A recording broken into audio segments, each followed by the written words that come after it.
Srikada is saluting the darling children of Mother Existence who are here.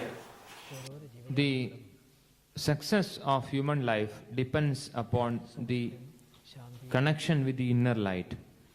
So if there is no inner light shining in us, we cannot go in the right way.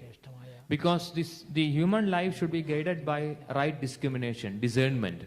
So right discernment is a connection with the inner light. If there is no inner light, you cannot have right discernment in life.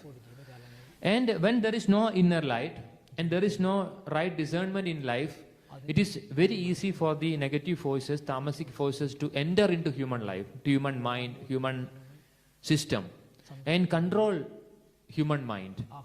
So then the human system will become a unit of a negative force. Now today in the world you can see that there are a lot of problems existing in the world.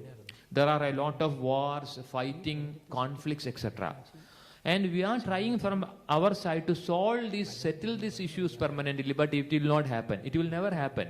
Because this is done by the tamasic forces, negative forces.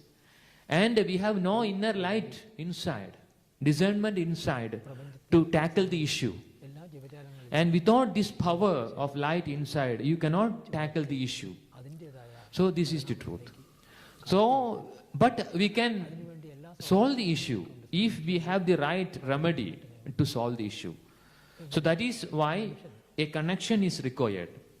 Because we have to be connected by the superior worlds of divinity. And the light should descend to earth, to human souls. And this light should diffuse in our life, in our activities, in our aspirations. And this light cannot be touched by the negative forces. Then the abode of the divine, the kingdom of God will be established, accomplished on earth. And the divine life will be accomplished. And now, as far as the practical aspect is concerned, for example, the Mahayaga is a grand process for this, in this aspect. And in the Mahayaga, how it takes place? What is the collaboration that is making out this project?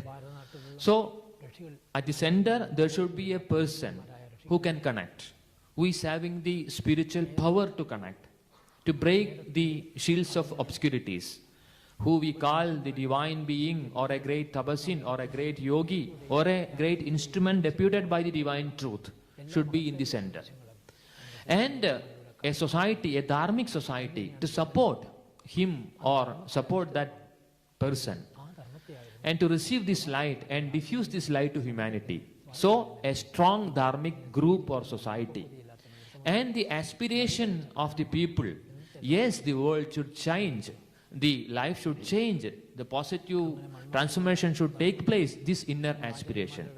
So the right person, the dharmic group, and right positive aspiration of the people combined together can do the work.